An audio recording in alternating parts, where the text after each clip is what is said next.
Assalamualaikum warahmatullahi wabarakatuh. Baiklah, saya Nisa Ramania. Di sini saya akan mempresentasikan tugas di buku Kelly bab 7 mengenai e-business dan e-commerce. Nah, di soal yang pertama yaitunya discuss the various ways to pay online in B2C. Which methods would you prefer and why?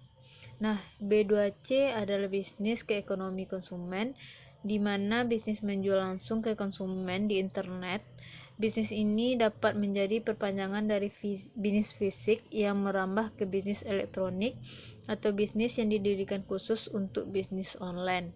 Karena transaksi ini dilakukan melalui internet, maka akan muncul berbagai pertanyaan, yaitu bagaimana sih cara pembeli atau pelanggan untuk membayar bisnis ini. Nah, di sini ada 7 metode. Di sini ada 7 metode pembayarannya. Yang pertama yaitunya transfer dana atau EFT. Nah, menggunakan sistem komputer dan internet untuk pertukaran atau transfer uang elektronik dari satu rekening keuangan ke rekening lainnya. Ini dilakukan baik antar rekening dari bank yang sama atau antar rekening dari lembaga keuangan yang terpisah. Ini adalah cara paling populer bagi pelanggan untuk membayar tagihan mereka secara online. Lalu yang keduanya yaitu cek elektronik. Suatu bentuk atau bagian dari EFT. Dengan cek elektronik ini akan ditandatanganinya secara digital, dideskripsi dan dikirim ke penjual atau pedagang untuk pembelian pelanggannya sendiri kan. Lalu pembelian e-card.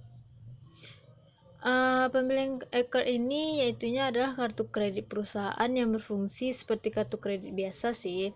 Dan di sini juga memiliki batas pengeluaran tetapi harus diselesaikan dalam jangka waktu yang pendek atau singkat. Lalu e-cash atau kartu pintar, yang yaitunya kartu menyimpan banyak informasi yang dapat dimanipulasi dan digunakan untuk berbagai tujuan. Salah satunya tujuannya yaitu untuk mentransfer uang. Lalu e-cash orang ke orang, yaitu rekening online khusus tempat uang dapat ditransfer dari satu orang ke orang lain atau dari seseorang ke bisnis atau bahkan dari bisnis itu sendiri ke seseorang. Nah, contohnya itu pada PayPal dan Yahoo Pay Direct. Lalu penyajian dan pembayaran tagihan elektronik. Nah, di sini akan mengacu pada proses organisasi dapat membuat, mengirim, dan menerima pembayaran secara internet,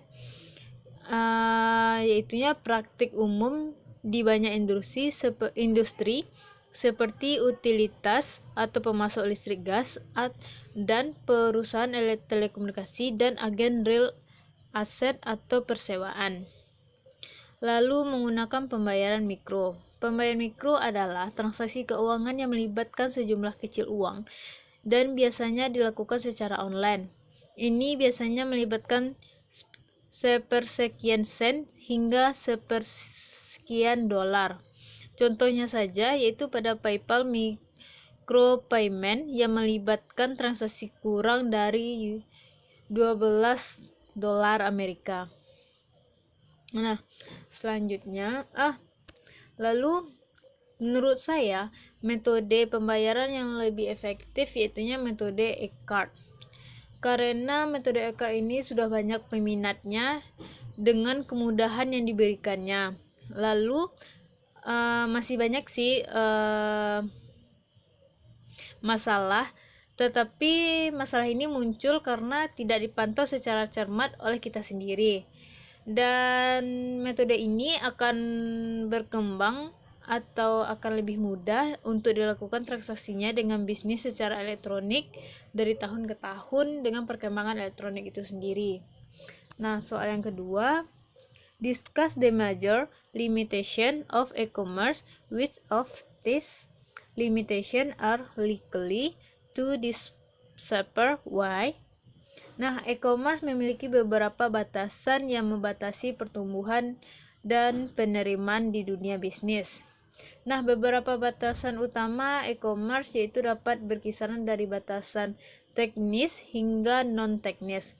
Beberapa batasan teknis yaitunya kurang keamanan sistem, keandalan, dan standar dengan protokol komunikasi secara universal. Lalu pada batasan non-teknisnya yang akan berdampak buruk pada e-commerce. Pebisnis akan memandang e-commerce sebagai alat yang tidak aman dan memiliki masalah hukum yang belum terpecahkan dan kurangnya penjual dan pembelinya. Contohnya saja pada biaya pengembangan e-commerce itu sendiri. Biaya pengembangannya itu sangatlah tinggi dan akan kesalahan karena kurangnya pengalaman dapat mengakibatkan penundaan, sehingga e-commerce itu sangatlah sulit. Masalah keamanan dan privasi sangat penting di area B2C, terutama masalah keamanan yang dianggap lebih serius daripada yang sebenarnya ketika deskripsi yang telah tepat digunakan pada saat awal.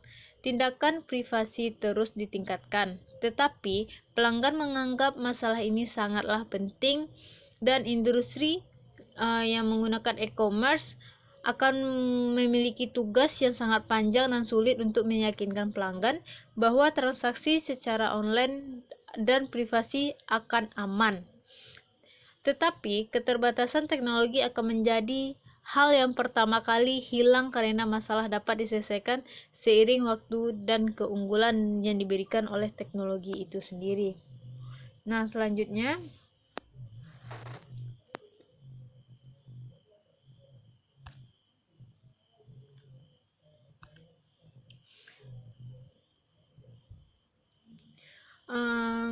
discuss the reason for having multiple e-commerce business model, atau alasan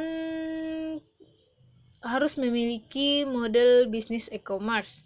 Nah, di sini karena dunia bisnis ini sudah berkembang pesat, bahkan sudah menjadi global. Nah, maka akan muncul sebuah tanda tanya, apakah itu bekerja dengan orang lain di seluruh dunia? Pastinya akan dapat bekerja secara menyeluruh dari negara yang satu ke negara lain akan dapat dilakukan dengan mudah. Tetapi para pebisnis akan dihadapkan pada tantangan, yaitu harus dapat beradaptasi dengan konsep globalisasi yang terbaru atau yang berkembang dari tahun ke tahun. Nah, memiliki beberapa model bisnis e-commerce memungkinkan kita, konsumen, dan penjual untuk membuat proses pertukaran menjadi sederhana dan gampang, yang akan menciptakan kesuksesan bagi perusahaan-perusahaan dan membuat konsumen tetap puas dengan pelayanan dari penjualnya. Sekian, terima kasih. Baiklah, selanjutnya saya akan membahas di buku Blatzen chapter 3 Bisnis Electronic Business Value halaman 273. Yang pertama yaitunya what is the difference between sustaining and disruptive technology? Apa sih perbedaan antara teknologi berkelanjutan dengan teknologi mengganggu? Nah, teknologi mengganggu akan menawarkan cara baru untuk melakukan sesuatu yang awalnya tidak dapat dipenuhi kebutuhan pelanggan yang sudah ada. Teknologi yang mengganggu mendefinisikan ulang lapangan permainan kompetitif dari pasar masing-masing yang akan membuka pasar baru dan menghancurkan pasar lama, dan akan memotong pasar kelas bawah dan akhirnya akan berevolusi untuk menggantikan persaingan kelas atas, dan teknologi mereka akan berkuasa di pasaran. Lalu teknologi berkelanjutan. Nah, di teknologi berkelanjutan akan dapat menghasilkan produk yang lebih baik yang diinginkan untuk dibeli oleh pelanggan. Contohnya saja seperti mobil yang lebih cepat atau hard drive yang lebih besar. Teknologi berkelanjutan cenderung memberi kita produk yang lebih baik, lebih cepat, dan lebih murah di pasaran yang sudah mapan dan hampir tidak pernah memimpin di pasar yang dibuka oleh teknologi baru dan mengganggu teknologi itu sendiri. Yang lainnya, dapat kita lihat dari lintasan pasar. Nah, pada teknologi mengganggu merupakan inovasi yang secara signifikan mengubah cara konsumen atau bisnis beroperasi dengan berkinerja buruk produk yang sudah mapan di pasar arus utama. Ini akan mengganggu pasar dan jaringan nilai yang ada. Maka, pada akhirnya akan menciptakan proporsi nilai baru untuk sesuatu yang konsumen tidak tahu bahwa mereka ingin. Lintas pasar pada teknologi berkelanjutan yaitu inovasi yang bekerja dengan pasar yang mapan dan produk serta ide yang sudah ada sehubung dengan berkelanjutannya sebuah produk, kualitas produk dan efisiensi waktu dan biayanya. Inovasi berkelanjutan adalah tentang perusahaan yang bersaing dengan pemain lain di pasar dengan penawaran serupa dalam perlombaan menuju keberlanjutan sebuah usaha. Lalu dari fokusnya. Nah, teknologi mengganggu lebih berfokus pada teknologi inovatif yang membuat produk dan layanan lebih mudah diakses dan terjangkau bagi konsumen mereka, yang pada akhirnya melayani basis konsumen yang lebih luas. Inovasi yang secara signifikan mempengaruhi cara fungsi pasar itu sendiri. Lalu pada teknologi berkelanjutan yang berfokus pada peningkatan kinerja produk dan Anda untuk menciptakan nilai yang lebih baik bagi produk Anda. Nah, teknologi berkelanjutan mengacu pada inovasi yang terjadi secara bertahap, seringkali sebagai hasil dari kebutuhan konsumen yang terus meningkat.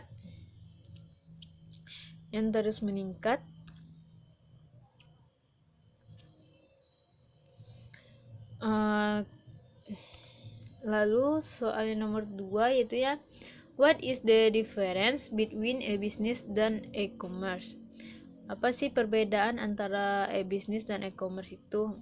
Nah, bisnis e-commerce akan mengacu pada perusahaan yang menawarkan proses transaksi moneter online, sedangkan e-business akan mengacu pada bisnis apapun yang menyertakan semacam teknologi online dalam model bisnis mereka. Nah, di e-commerce dilakukan secara eksklusif di internet saja, sedangkan di e-business dapat dilakukan internet, intranet, dan extranet. Perbedaan utama yaitunya dapat dilihat pada perusahaan dapat dianggap sebagai e-business jika dia sudah menggunakan teknologi online di dalam organisasi yang dibangunnya. Lalu, e-commerce dan e-business dapat kita bedakan dari jenisnya juga. Nah, kalau di e-commerce terdapat 4 jenis. Kalau di e-business ada 2 jenis. Yang pertama yaitunya di e-commerce. Nah, yang pertama business to consumer atau singkatannya B2C adalah model bisnis e-commerce, tempat bisnis menjual barang atau jasa kepada konsumen individu, seperti ketika suatu konsumen membeli pakaian secara online. Model yang kedua, business to business atau B2B, yaitu model bisnis e-commerce, tempat bisnis menjual barang atau jasanya ke bisnis lain, seperti bisnis online yang menjual layanan produksi video untuk bisnis lain untuk digunakan dalam kampanye pemasarannya. Lalu yang ketiga yaitu business to consumer C2C. Nah, model bisnis e-commerce di mana konsumen individu akan menjual barang atau jasanya kepada konsumen lain, seperti seseorang yang menjual rekaman fintech pribadinya melalui platform online atau yang biasa beredar yaitu ya pada eBay. Lalu jenis yang keempat, consumer to business atau C2B. Nah, yaitunya tempat konsumen individu menjual barang atau jasanya ke pebisnis, seperti influencer online yang menawarkan untuk mempromosikan bisnis kepada audiens mereka dengan biaya tertentu. Nah, jenis pada model e-bisnis yaitunya yang pertama pure play.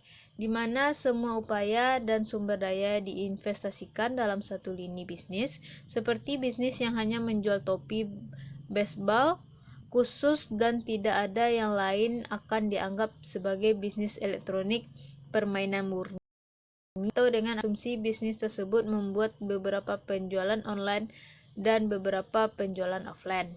Lalu yang kedua, Brick and Chicks, yang mengoperasikan dan menghasilkan penjualan baik secara online maupun secara offline, seperti toko fisik yang menjual pakaian bayi dan anak-anak, tetapi juga memungkinkan pelanggan untuk memesan dan melakukan pembelian melalui toko online mereka.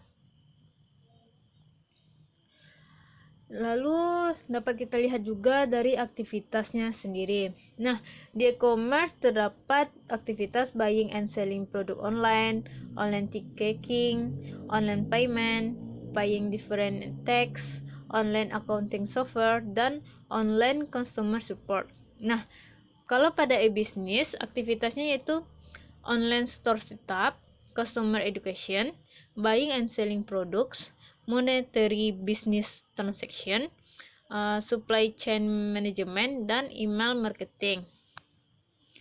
Lalu soal nomor 3 yaitunya, what are the benefit and challenge association with a business? Apa sih manfaat dan tantangan yang terkait dengan e-business? Nah, manfaat e-business meliputi akan memperluas jangkauan global, membuka pasar baru, mengurangi biaya, meningkatkan operasi, meningkatkan efektivitas. Nah, tantangan pada e-business ini seperti mengidentifikasi segmen pasar yang terbatas, mengelola kepercayaan konsumen, memastikan perlindungan konsumen, mematuhi perpajakan. Lalu lingkungan bisnis yang berubah-ubah dengan cepat telah menyebabkan beberapa perusahaan mengadopsi e-commerce.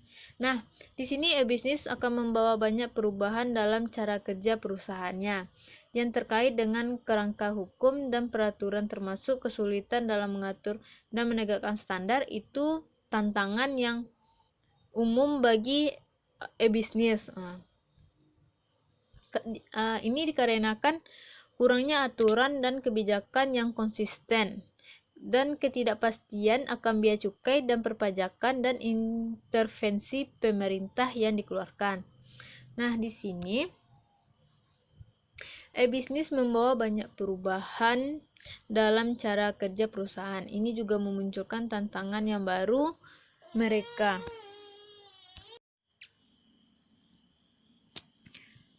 Yang harus mereka penuhi untuk memulai atau menuai sebuah manfaat dari e-commerce itu sendiri. Nah, berbagai tantangan bisnis termasuk tantangan teknologi, tantangan hukum dan peraturan, tantangan perilaku dan pendidikan, dan masih banyak tantangan lain yang harus mereka hadapi. Nah, berbagai masalah yang berkaitan dengan implementasi teknologi baru, termasuk masalah keamanan, pilihan instrumen pembayaran internet dan interoperabilitasnya, interoperabilitas teknologi dan aplikasi teknologi, kemampuan pembelian komparatif, kekayaan dan kedalaman informasi yang bersedia memulai internet, dan kurangnya keandalan infrastruktur jaringan, kurangnya standar e-commerce, penyebab infrastruktur kunci publik untuk mengaktifkan autentikasi identitas, dan integrasi teknik teknologi baru dengan aplikasi yang ada, dan biaya benefits yang sangat tinggi. Nah, berbagai tantangan seperti konflik saluran, masalah menarik dan mempertahankan masa kritis pelanggan, dan kebutuhan untuk meningkatkan proses pemenuhan pemesanan adalah aspek lain yang menjadi penyebab kekhawatiran dalam bisnis pada e-commerce ini sendiri. Nah, sekian. Terima kasih.